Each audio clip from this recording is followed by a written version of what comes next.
I'm amazed. I remember more than I'm that. more amazed. Normally, I forget. She always forgets my birthday.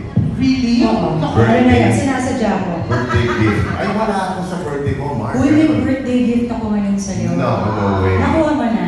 Di pa. Ah, sige, Uy, pero, surprise. Abangan speaking mo. of birthdays, birthday celebration mo rin to kasi February.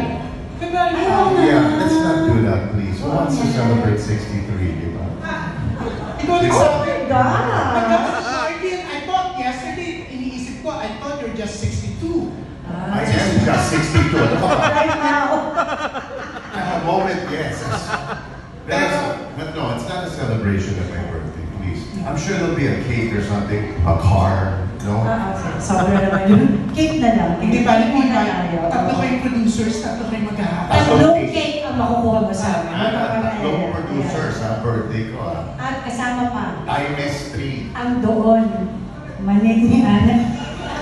Yes, Uy, sayang ha. Yes, Pero, sayang. alam mo, papadala na tayo ng mani ni Ana? Yan. Uy, sarap yung mani. Pinakamasarap ng mani ni Ana. Pinakamasarap ng Manila. That really sounds fun. Nag-ulit Alice. Alice in forever, eh.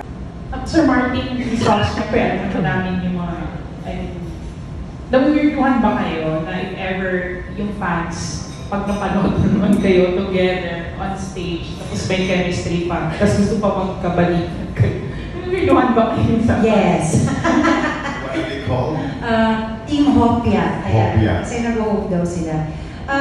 It's only weird, of course, as fans, we understand that, syempre, in their minds or their wish is, yun na nga magkabalikan kami. But I always tell Martin, we're not naman leaving them and pretending that we're gonna get back together. That for me is very important kasi ayaw naman namin mag-pretend. What they see is what they get. And maybe because we're so honest about that particular topic, siguro mas na-excite sila, no? Siguro mas nakikita nga nila na, oo nga, no? Hindi naman nila sinasabing magkakabalikan sila, right? But maybe it gives them a little bit more excitement and curiosity. And thank God we still have Team Hopia, diba? So that we can do, our shows are still, I guess, interesting for them, diba? There's a fine line there, kasi to tease an audience and also to make them feel stupid. We don't want ever, even in our separate careers, to treat our audience like they're stupid, like they're dumb, like they don't know the truth. Let's not do that. Let's not talk down to the audiences. They know so much because of social media and because of all of you.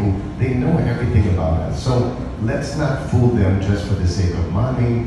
We really work well together. This is really a great team, whether or not we had a past. And I think that's important for us to continue doing for as long as there's a demand and there's an audience.